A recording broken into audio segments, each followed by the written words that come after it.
இந்த மாதிரி spider vein உங்க கால்லயும் இருக்குன்னா இந்த வீடியோ உங்களுக்கு தான். இது ஒரு நார்மல் வெயின் தான். ஆனா இது ஏன் நம்ம ஸ்பைடர் வெயின்னு சொல்றோம்னா, ஸ்பைடர் வெப் ஃபார்ம் பண்ணா என்ன ஸ்ட்ரக்சர்ல இருக்குமோ அந்த ஸ்ட்ரக்சர்ல தான் இந்த வெயினும் இருக்க போகுது. இது மோஸ்டா வலியே கொடுக்க போறது கிடையாது. இது பார்க்கும் போது மட்டும்தான் ஏதோ ஸ்பைடர் உங்க பாடிக்குள்ள புகுந்த மாதிரி இருக்கும். பட் அதுக்குன்னு இது சாதாரணமா எடை போட்டுறாதீங்க. இது ஒரு மேஜரான சைன் உங்க பாடியில ப்ராப்பரா பிளட் சர்க்குலேஷன் இல்லைன்றதுக்கு. ஸோ இது யாருக்கெல்லாம் மேஜரா வரப்போகுது அப்படின்னு பார்த்தீங்கன்னா, ரொம்ப நேரம் கால் தொங்க போடுறது, ஒரே பிளேஸில் ரொம்ப நேரம் இருக்கிறது, ரொம்ப நேரம் நின்று ஒர்க் பண்ணுறவங்களுக்கு இந்த இஷ்யூஸ் காமனாக வரும்.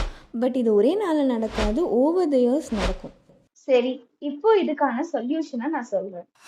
இந்த எக்ஸசைஸ் பண்ணுறதுனால உங்களோட காஃப் மசில் ஆக்டிவேட் ஆகும். காஃப் ஆக்டிவேட் ஆனாலே பிளட்டை பம்ப் பண்ணி ஹார்ட்டுக்கு அமுச்சு விட்ரும்.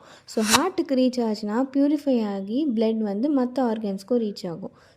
ஸோ இப்படி தான் பிளட் சர்க்குலேஷன் நம்ம இம்ப்ரூவ் பண்ண போகிறோம். இந்த வீடியோவை உங்கள் ஃப்ரெண்ட்ஸ் அண்ட் ஃபேமிலிக்கு ஷேர் பண்ணிட்டு இந்த எக்ஸசைஸ் எல்லாத்தையும் ஃபாலோ பண்ண சொல்லுங்கள். பை.